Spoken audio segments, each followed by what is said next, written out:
Good afternoon. Thank you for joining us today for this webinar on cost reporting.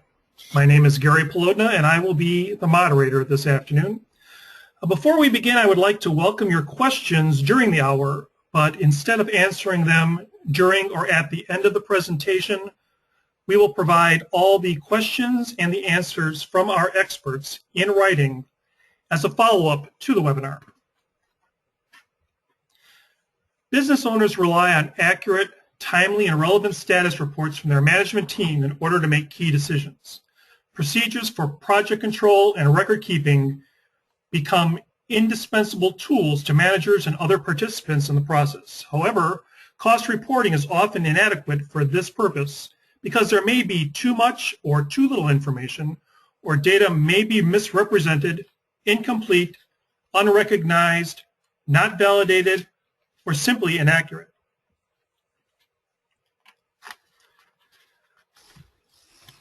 Let me start by introducing our panelists today. Kimberly Shannon, President of Offsite Business Services in Orland Park, Illinois. Nancy Smyth, President of Sunburst Software Solutions in Burlington, Vermont. And Shamese Shular, President of SHU Books in Boynton Beach, Florida. Ladies, thanks for leading today's program. Thanks, Gary. Thank you. Thanks, Gary.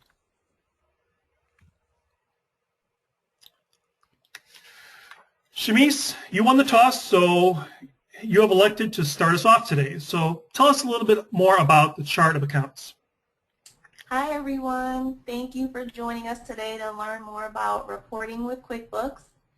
So when you think about building a QuickBooks file or even reviewing an existing one, you need to really understand the business and how it operates so reports reflect the true story of usual happenings and anomalies. Sometimes The broadcast is now starting. All attendees are in listen-only mode.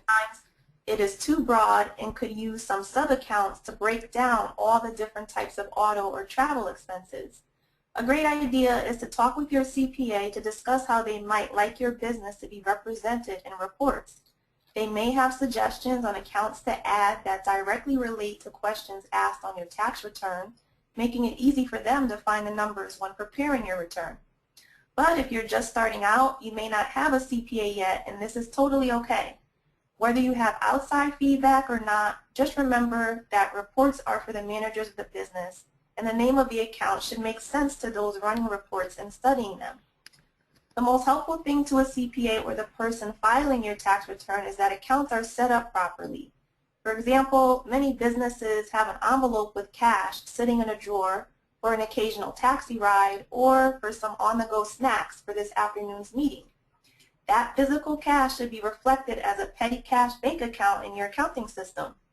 When you draw cash out at the ATM, this will increase the balance in this petty cash account just as the envelope itself gets fatter.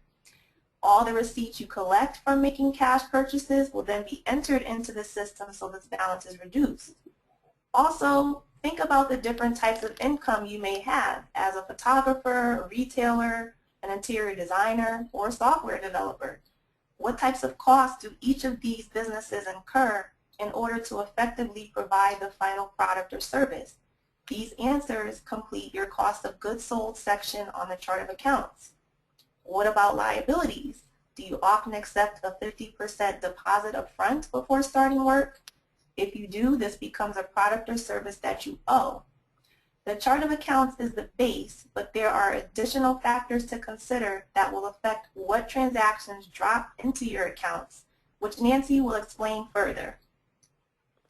Thanks, Shamese. I'm going to jump into job costing for construction in QuickBooks Desktop.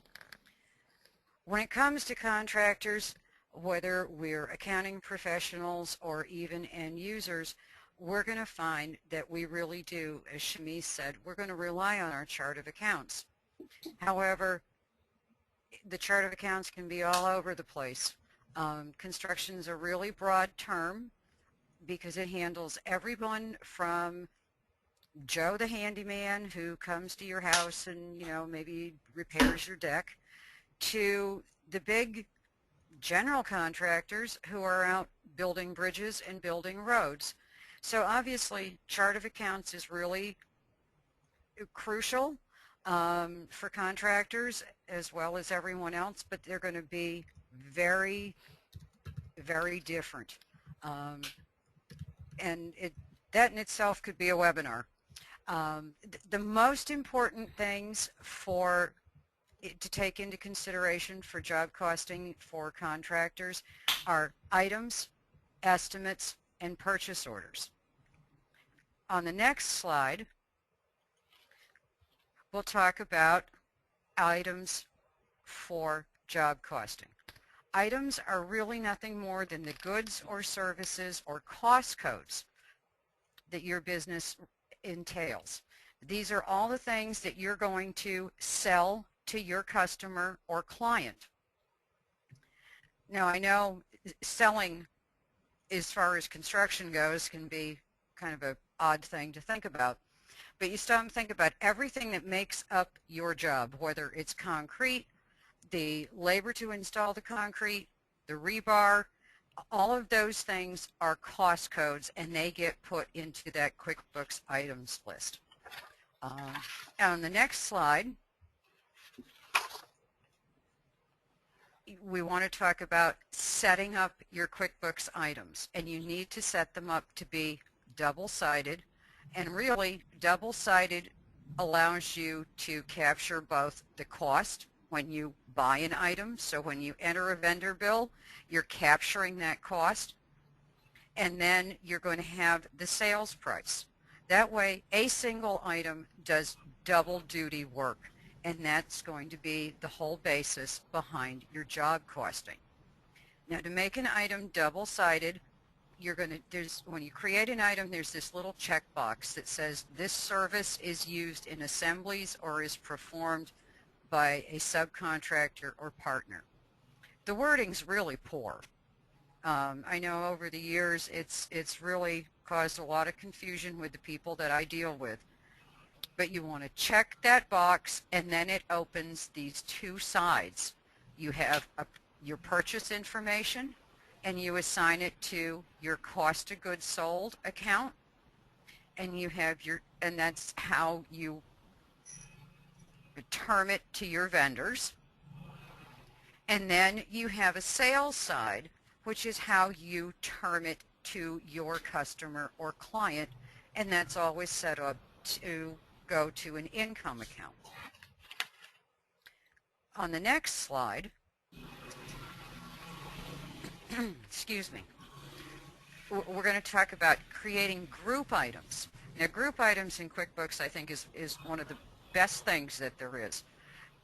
All of your items or all of your cost codes have to live individually in your item list, all set up to be double-sided. From there, you're going to create a group, and a group is nothing more than several items that make up, say, a division or a master set of cost codes for a specific task. One of the things, probably one of the easiest ways to explain it is, let's say that you sell and install doors. Okay, you've got the doors that you buy from your vendor, you have the labor to install the door, you have all your door hardware, and then perhaps you have, miscellaneous parts and pieces, and all of those things go into that door installation. So instead of grabbing those items individually when you're building an estimate, you create a group. And in the description, you just put door installation. In the body of the group item, you take and you pull in your door item, your labor item, your materials items, your hardware items, all of those little miscellaneous expenses.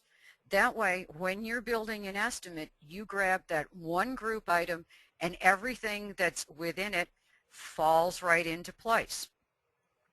Now, another really cool thing about group items is you can choose whether or not to print those items on your sales forms or your estimates or your invoices.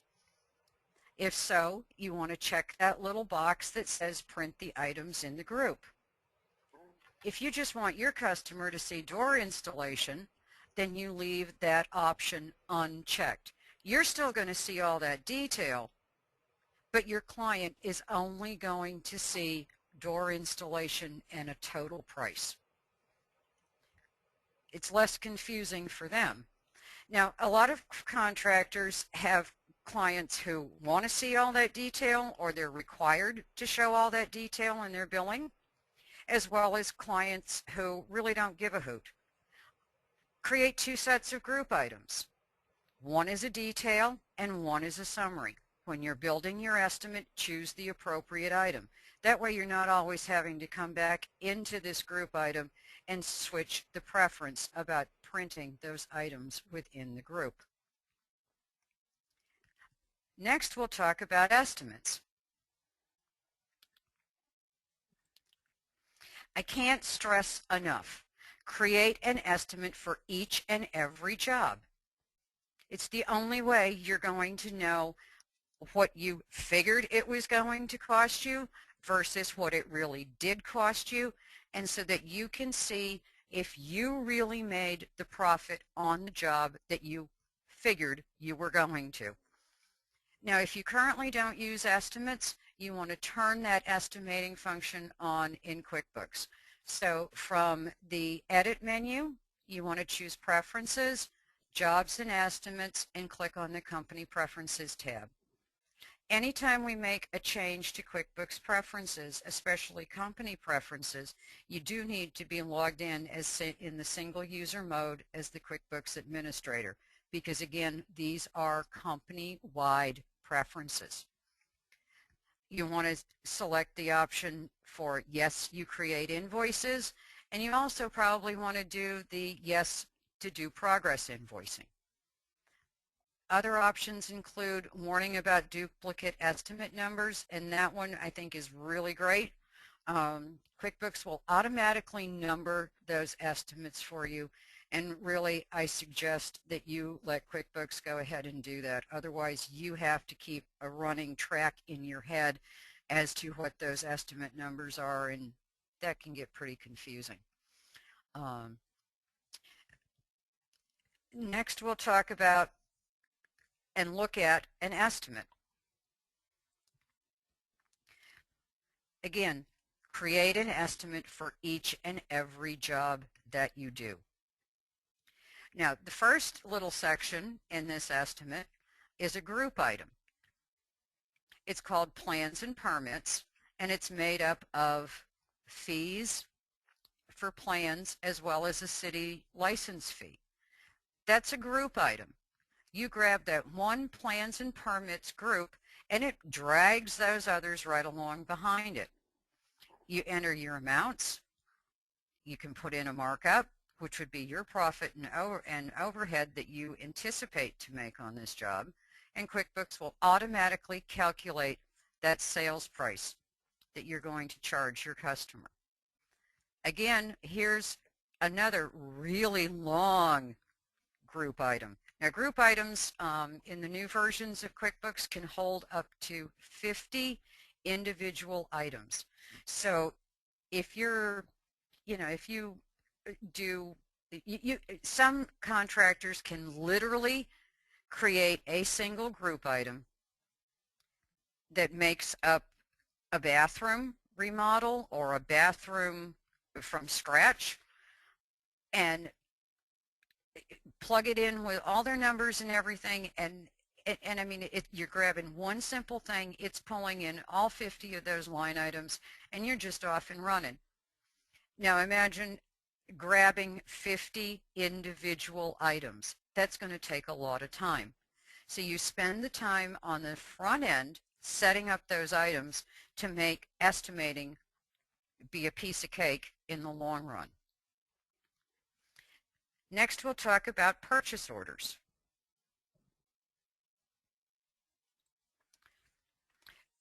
First, we want to turn them on if you don't currently use purchase orders. Again, from the Edit menu, Preferences, Items in Inventory, and then Company Preferences.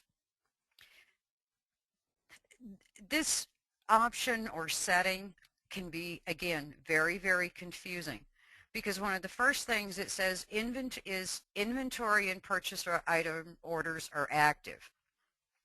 Well, you may think to yourself, well, I don't have any inventory, so I can't use purchase orders. That is totally wrong.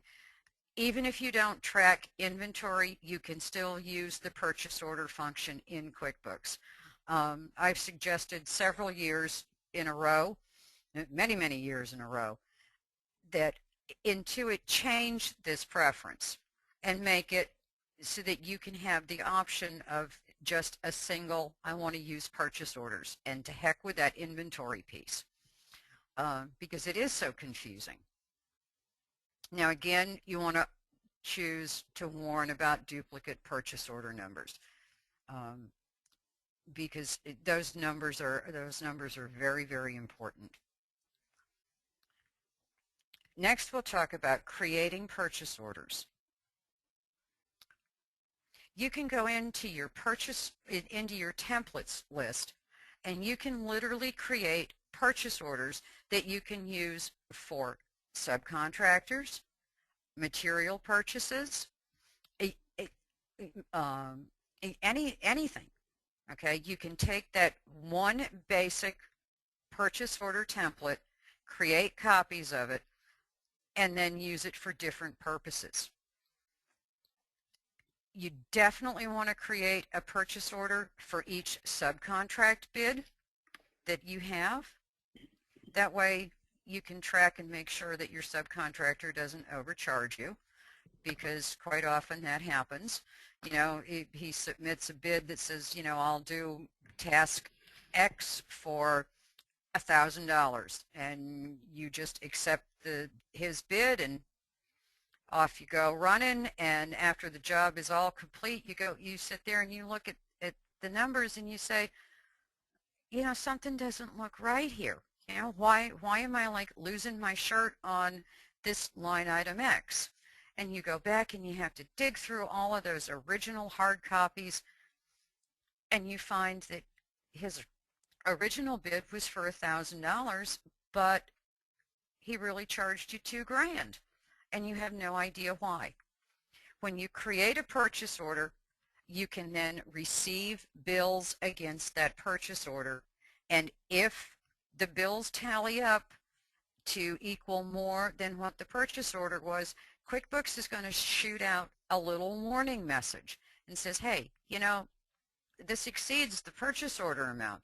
So you're notified much more quickly of what's going on. Next, we'll talk about the heart of job costing.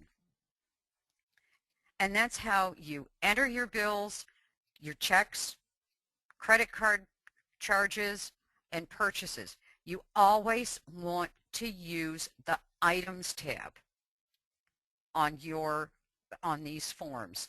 So on the bill form, you have two tabs at the bottom. One is for expenses and the other is for items.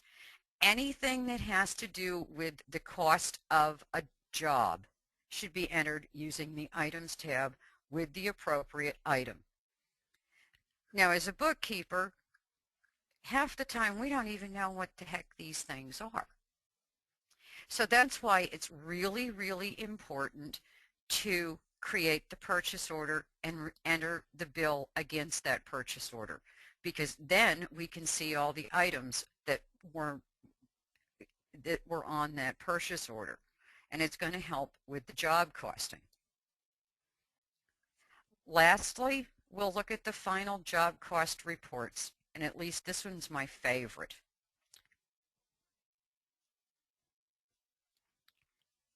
And that's our actual versus estimate, or estimates versus actual report in QuickBooks. Now you can see that we have all of our different cost codes or our line items. We have amounts in there for estimated cost.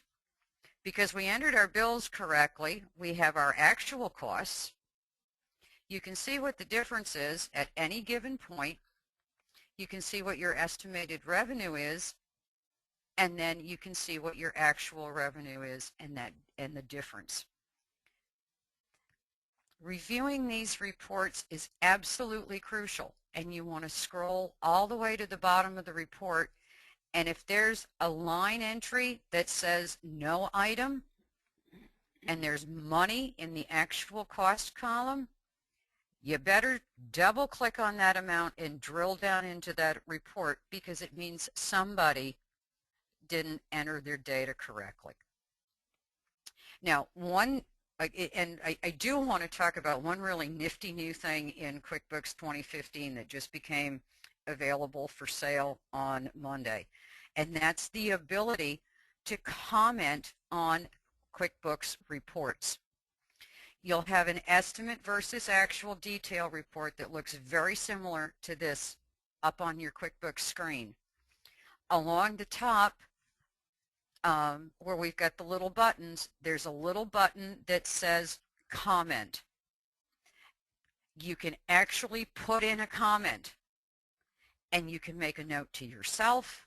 You can put a comment in there to your bookkeeper saying, you know, how many times have I told you we need to use items?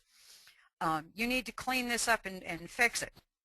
Or, you know, why is this amount so much more than what we estimated it to be? And that to me is like one of the best new things in QuickBooks 2015. So just kind of be aware of that, but don't upgrade yet. Next, we'll talk about payroll and job costing.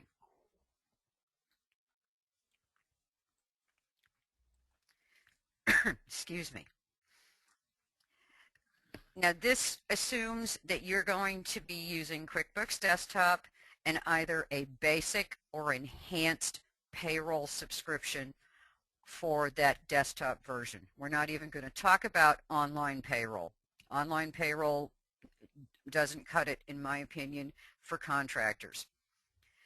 So you want to check your payroll job costing preference in QuickBooks. Again, edit menu, preferences. This time you go to payroll and employees. Check that little box that says job costing and item tracking for paycheck expenses. That's going to capture not only wages, but company paid items like taxes, and it's going to get them into your job costing report. Now, the next item is going to be time tracking. Time tracking is all part of this entire job costing process for contractors. You're going to want to turn on the QuickBooks weekly timesheet. Again, edit menu, preferences, time and expenses, company preferences tab. Tell it yes, you track time, and give it the first day of your work week. Next, you'll want to make sure that you enter all employee hours using the QuickBooks weekly timesheet function. Here you can select the job, you can select the cost code or the service item, you can select the payroll item, you can track workers' comp costs, and then you enter the number of hours worked each day on each specific job for each specific cost code. All of this data will flow right into the paychecks. So you're not having to do any double data entry. And all of those numbers end up in that estimate versus actual report. So now I've monopolized everybody's time long enough, and I'd like to turn this back over to Shamese.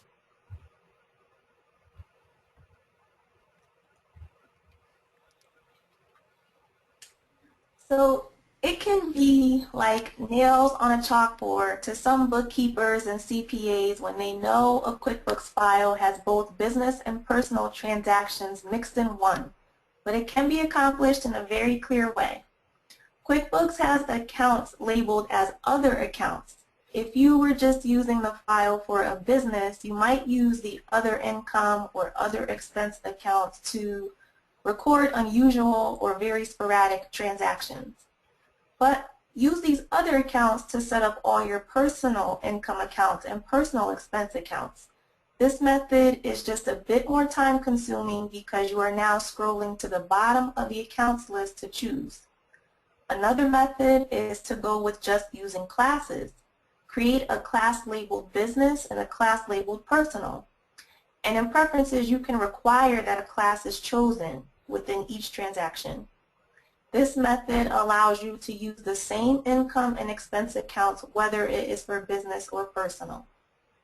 A third method is to combine both options by using the other accounts and using classes.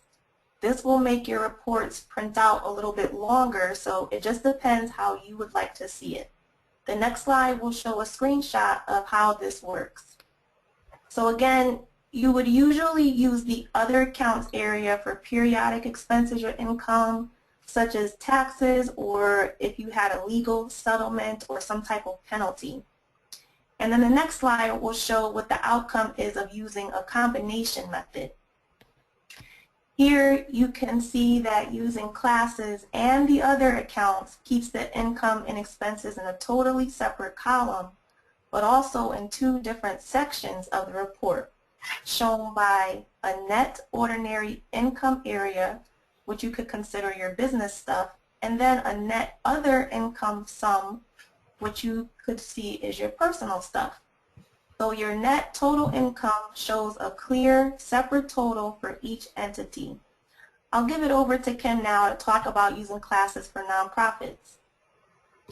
Thanks, Shamese. Class tracking is really the best way for nonprofits to track their various funds. It's really easy to set up, but there's more steps involved, and Nancy kind of went through them earlier when you record each and every transaction just to ensure proper reporting. The next slide is going to show you how to set up the class tracking in desktop. Oops. No, it's not. Nonprofits, they track various types of monies in and out, and a lot of the monies come from a lot of different things, whether it's grants or donations or just general type of revenue or property taxes. Instead of setting up a separate kind of bank account for each type of fund or project, class tracking is just really a great way to keep the money segregated without having to go through the hassle of keeping track of all of the separate bank accounts and making sure that you write the check out of the right bank account and all of that. A fund is money that is earmarked for a specific purpose. For example, a school may have money set aside for a building project. Maybe they're going to expand a classroom or put on an addition. And so instead of keeping that money in a separate bank account, a class is created to track the revenues and expenses for that specific project. And if the class is set up properly and maintained, the reports can be filtered for that specific class to track the project on that specific project. Funds generally exist for an indefinite period of time. A special project may have a time frame, but if there's no drop dead date, then it just kind of goes into a fund. Restricted funds are money that's limited to a very specific project. Maybe someone made a donation for, a library for new computers. So all of that money from that donation has to be spent on the computers, and it has to be kept track of. So, again, you don't have to set up a separate bank account, but, you can set up a class for that so that you can make sure that the monies are expended in accordance with the donor's wishes. The next slide will show a few recommendations for class tracking. As I said before, it removes the need to use separate bank accounts, and you set up one class for each type of fund or grant or project or whatever you're using, and then the last thing you want to do is set up a class for the general fund or administrative or something like that. And the reason you do this is so that if for some reason something doesn't get put into a class, it will show up on your reports as unclassified so that you can drill down and go back in and fix it. And I will show you that on a later slide. And we can move on to the next slide. This is how you turn on the class tracking in QuickBooks. From the menu bar, you choose Edit Preferences, similar to what Nancy showed before. This time you go into Accounting and you choose Company Preferences and then check the box for Use Class Tracking. And also make sure that you use the prompt to assign classes. This will remind you, if you're entering a transaction, that if you haven't assigned a class to it, that you need to go back in and do that. And that is important so that you make sure that everything gets assigned a class and you don't have any glitches at the end that you have to go back in and fix. The next slide is going to show us how to set up the classes.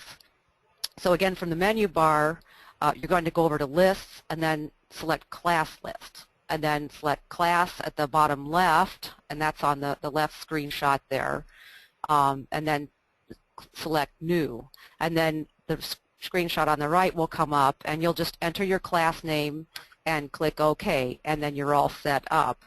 And then if you need subclasses, maybe you have a general class and then you need to have subclasses below it, you can do that as well. And then we can move on to the next slide. And here's where, and this is very similar to what Nancy showed you, and I'm not going to go through all of the payroll and the invoices and the bills and things like that, but here's an example of where you'll get prompted to enter your class. You've got your bill up here, and you've got Smyth Architects and your expense account and the amount, and then clear over to the lower left. That is where you'll assign your class to wherever it needs to go.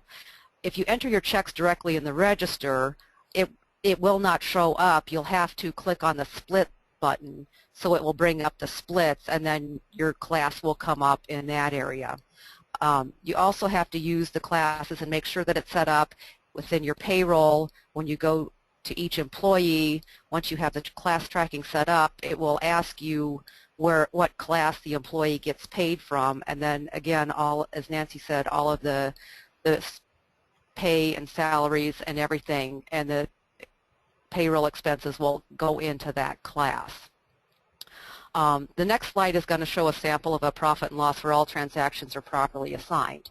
So in this example, the transactions have been entered, and you can see we have the admin account to the left, which is anything that isn't assigned to each of the specific classes would go into the admin account. And then we have in this example I used properties, but everything's been assigned a class, and then there's a total at the end, so you can see how each class did, and then you see your total at the end of how the business did for that period as a whole. Gary, if we could go on to the next slide. By using class tracking for property owners, the income statement and the balance sheets don't get clogged up with multiple sub-accounts. You can easily see how the business as a whole is doing or how each property is doing. And as long as you have the class tracking properly set up, it saves the owner a ton of money at tax time when the tax preparer has to prepare the financials for the government by property, or if they have to submit an income tax return to a different state. It's just a really great way, and it saves you a ton of money when it comes to income tax time if you have everything set up properly. And the next slide is going to show what happens when you don't get something assigned to a class. So in this example, we have just two classes set up, but you can see when you don't put something into a class, it shows up as unclassified. So what then you'll do is when that pops up, just double click on that transaction and drill down and go back in and assign it the class that it needs to be assigned to and rerun your report, and it should all be back where it should be, and that should go away. But the most important thing to do is just to make sure there should not be anything ever hanging out there in that unclassified. Everything should go somewhere, which again is why you either set up some kind of a general or catch-all account for anything that doesn't belong to any of the other specific classes. And this is just how it kind of works in the desktop version, and I know that there are other things that are available in the online version, and I'm going to turn it over to Shamese now, and she can show you how that works. Thanks, Kim. So just continuing with what Kim said, a lot of times you do have a business that may have multiple sites and that all pretty much have the same type of transactions going on, and you don't really need a bunch of different QuickBooks files. You can just use your classes and keep things separated. But there's another really neat option offered in QuickBooks Online Plus. Again, QuickBooks Online Plus, and it's called Property Tracking. And again, this is just awesome for businesses like nonprofits who may have offices in different states, mechanics with multiple repair shops, retail stores, or colleges and universities, since they usually have multiple buildings and dorms, or your mom and dad who may just own a bunch of different properties and have tenants. So using this option, it's only a summary level option, and each transaction is only allowed one property assignment. But to get that further detail, you can still use classes as well. And a mechanic, he may have 5 different locations, but he can use his classes to figure out if location 2 is serving more SUVs versus motorcycles, and just help him make decisions on what types of supplies need to go where. And the next slide will show you how to turn this option on. So again, only in QuickBooks Online Plus, right in the main company settings, you'll see here circled that not only can you track classes, but you can track locations, and you can run your reports separately, run your profit and loss by property, and you can run your profit and loss by class as well. So just remember, one location per transaction, but your classes can give you more detail if you have multiple lines in one transaction. You can split that up further by using your different classes and different locations, for example.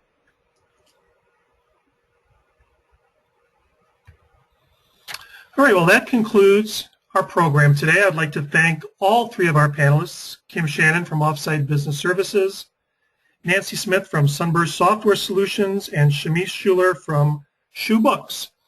As I said, the presentation will be posted on all 3 of the panelists' websites that you see there. And again, we will be answering your questions in a follow-up email. Appreciate everyone that did submit questions. Our next webinar will be this November on apps that work best with QuickBooks. Again, thanks to our panelists, and for those who listened, everyone have a great day. Thanks again. Thanks, Gary. Thanks, everyone. Gary.